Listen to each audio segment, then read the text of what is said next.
My name is Claire, and this is Ramal. The girl introduced herself, bowing politely to Pharos and Elandra. The boy introduced by Claire also stood up, muttering something, and bowed his head, saying, "Nice to meet you." The voice of Ramal echoing in Pharos' head was thin and girlish. "It's nice to meet you," Elandra said, introducing herself and Pharos and sitting across from the girl. Pharos sat next to her in the last remaining seat. Soon the food was served. The table was packed with a variety of dishes. Elandra served Pharos food and asked Ramal if he wanted some. "Come on, Ramal, you've been eating all this time, please be a little more restrained," Claire said, glaring at Ramal as he replied that he would eat. The food Elandra served was all mysterious, but it smelled delicious. Pharos tried to take a bite of what looked like a bite-sized chunk of meat covered in brown sauce. It was so tender that the juices soaked into his mouth the moment he put it in. Delicious, what kind of meat is this? Pharos asked after swallowing the chunk of meat. That's not meat, it's made by crushing and straining the roots of a tree called Kadabor Raso. The people of this world don't eat meat nor fish. What's meat? Claire asked, sucking the pink drink through a straw. Meat is meat, goats, pigs, rabbits, and so on. What? Goats and pigs are those animals that live on land, aren't they? I've seen them in the library before, though. Claire took the straw away from her lips and leaned back. Yes, that's right. So, people on the surface world really do eat things like that, poor thing. You mean the goats and pigs? Yes, because eating them means killing them, right? Well, yes, because you can't eat them if you don't kill them, you can't eat them alive. That's terrible. Claire looked like she was about to burst into tears. But it can't be helped, since it's necessary for us humans to survive. Why? Claire asked with a blank look. Well, I'm sure they could survive on just vegetables and grains, but wouldn't they get so thin if they only ate that? They'd lose all their strength and wouldn't be able to work properly. Claire was still as confused as ever. Do people on Earth eat to survive? This time, Pharos had a blank look in his eyes. Not understanding the question, Pharos asked again, and Claire said, "Well, meals are something you do occasionally like this to enjoy the food, or when everyone gathers together to celebrate something, right? Eating every day would be hard on the body, wouldn't it? But even so, I am wondering why you need to eat to live.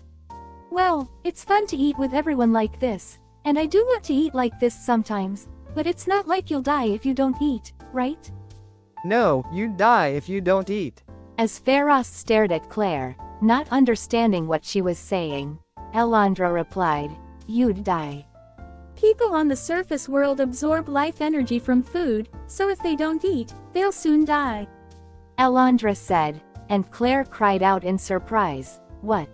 Ramal, who had been eating in silence, also raised his head and looked alternately at Pharos and Elandra. "So, do you always eat like this? Then your stomach has to keep working all the time, right? So isn't eating fun?" Claire asked in rapid succession. No, that's not true, eating is a joy. But what do you mean? Are you saying that the people here can live without eating? Pharos asked this time. "That's obvious," Claire said, swinging her feet off the floor. Elandra smiled at Claire and answered, "That's right, none of us have any particular need to eat.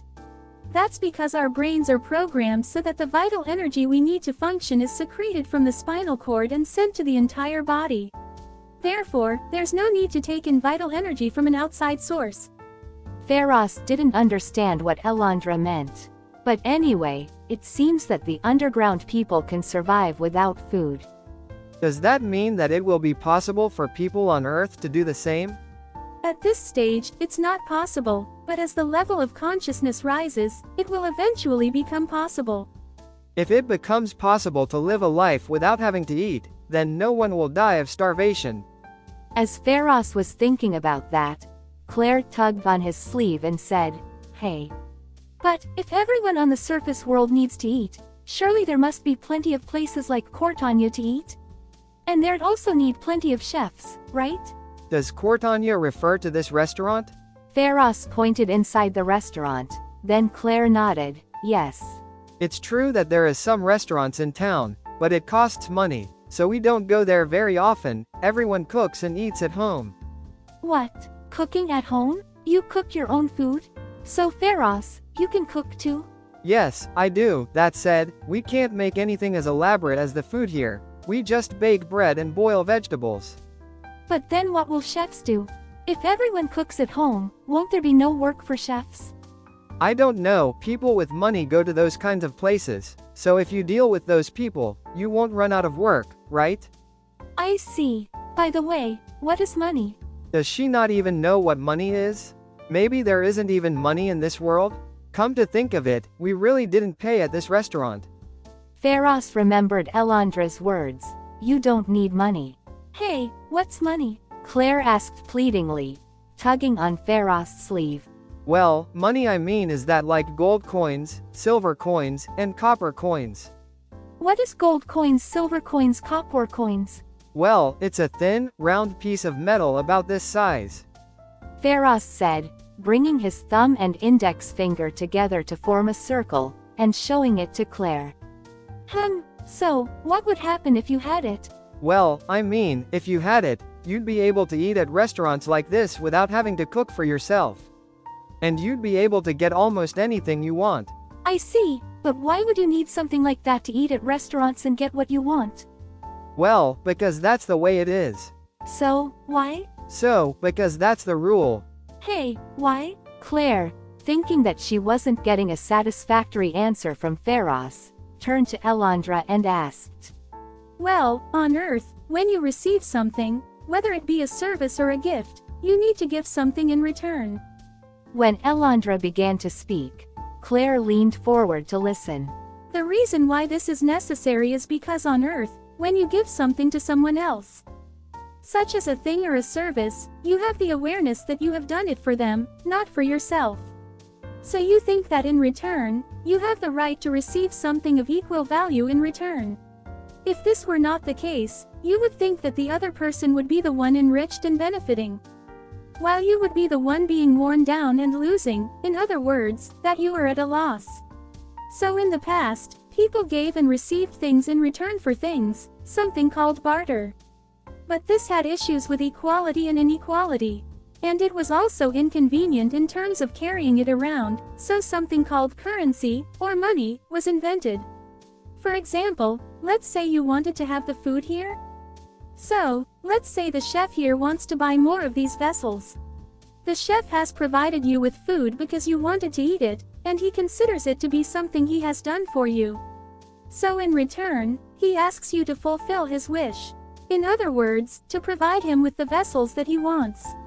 However, it is not always convenient for you to procure the dishware and the food the chef provides, and the dishware that the chef wants are not always of equal value. That is why money is used as a substitute for these things. The value of goods and services is determined based on certain standards, and anyone can receive them as long as they pay the appropriate amount of money.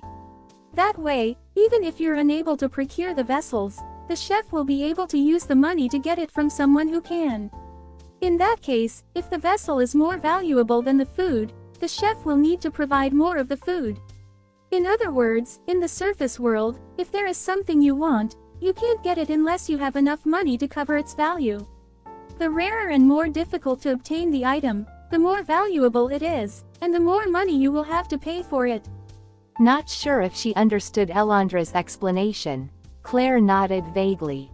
I don't really get it, but the surface world seems like a pain. Claire said, leaning her chin on her hand and moving only her eyes as she looked at Feroz. But then why is there no need for money in this world? Feroz asked Elandra, looking away from Claire. Because, it's natural to give and receive things like that. Claire interrupted again. Elandra smiled back at Claire. In this world, everyone knows perfectly well what their role is in this world, so there's no need for money. Everyone here wants a job that suits their role, and they enjoy doing it. They do the work for themselves, not for anyone else, because they want to. This is true in any world, but if everyone lives perfectly in the role they are meant to play, They will work for each other's benefit, even without currency. When that happens, money naturally becomes unnecessary. Elandra's stories sounded like a dream. However, Pharos realized that it was not strange that there was no money in this world, since time hardly passed at all. Such an era will come to the surface world someday, though it's still a long way off. Elandra said, as if reading Pharos' mind, who thought a world without money was something that had no relevance on the surface world. Hey, By the way, Claire said as Pharos served the food. why did you come to the underworld this time? Is this your first time here? And why do you have the ruberipus? Claire asked, turning her gaze to the dagger Pharos had on his waist. What is Rebellipes? What? It's the guiding stone on that dagger. Claire said, pointing to the red stone set into the handle of the dagger. Hearing that, Pharos remembered what he had been planning to ask Elandra. Oh yes, Elandra, you said that my father had been to this world before, but when and what did he come here for? Pharos asked Elandra without answering Claire.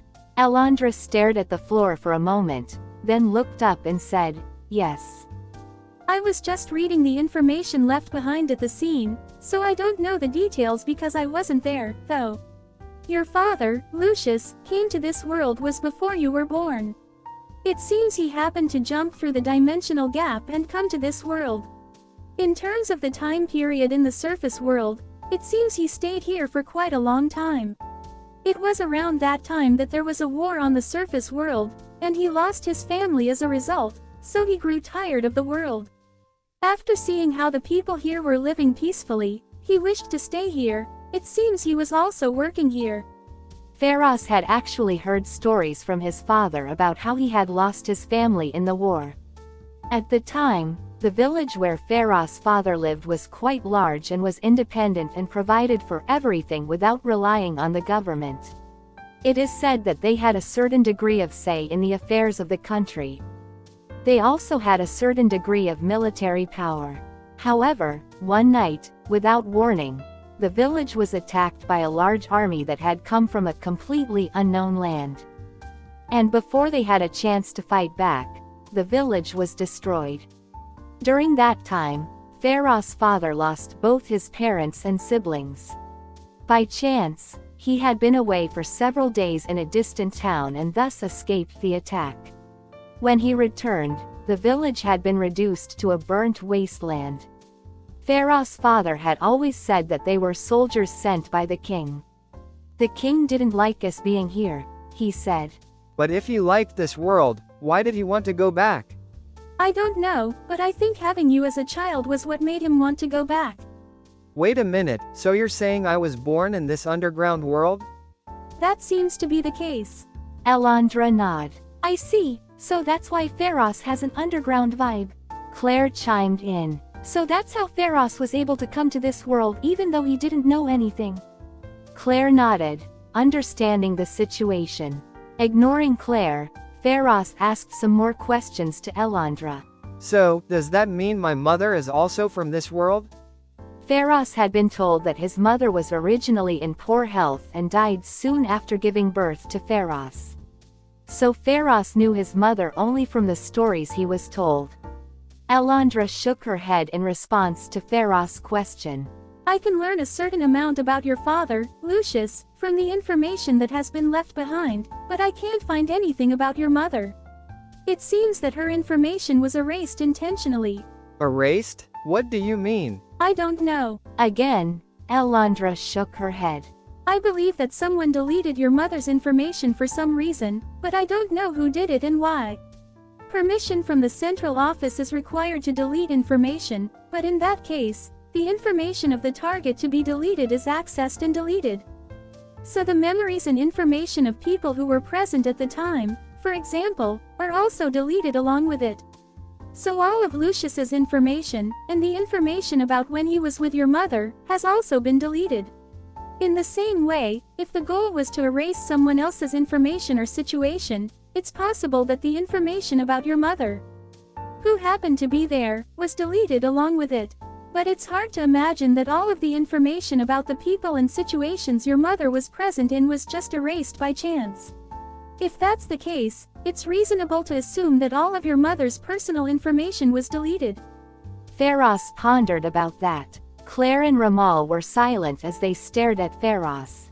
Is that a common occurrence? I mean, erasing personal information? Feroz asked. Well, information from the past can become a burden in itself and affect the evolution of humanity. So, whenever the central office deems it necessary, it is deleted. But that's only one piece of information about the situation, and I think it's rare for all of an individual's information to be erased. Then, why? In response to Feroz's question, Elandra shook her head and said, I don't know. Then Claire groaned, That certainly seems strange. Feroz's mother's information is the only one missing. Either she deleted it herself, or someone else deleted it. Either way, there must be a reason for it. Claire said, folding her arms thoughtfully. So, Feroz, you came to the underground world to find out about your mother and father? Claire asked Feroz again about his purpose in coming to the underground world. So Feroz told Claire how he came to the underworld.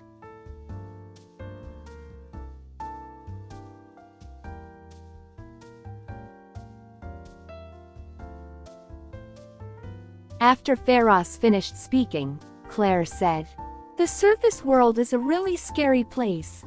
Now I understand why Dad told me not to go there. Claire straightened up, placing her hands on her knees, and stared at the table in silence for a while.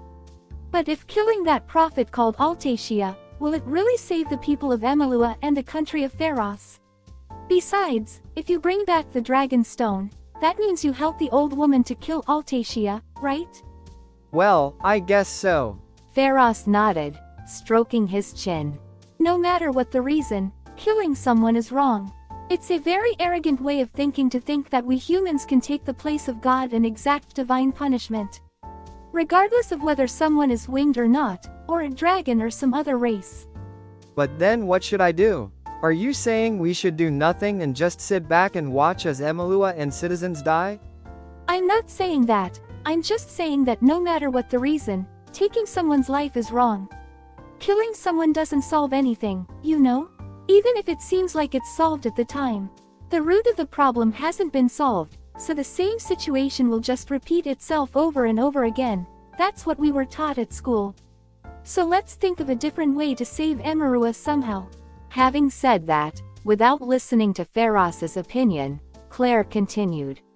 But even so, from what I've heard from Feroz, it seems like the old woman who brought him here and the prophet Altacia were originally from the underground world, weren't they?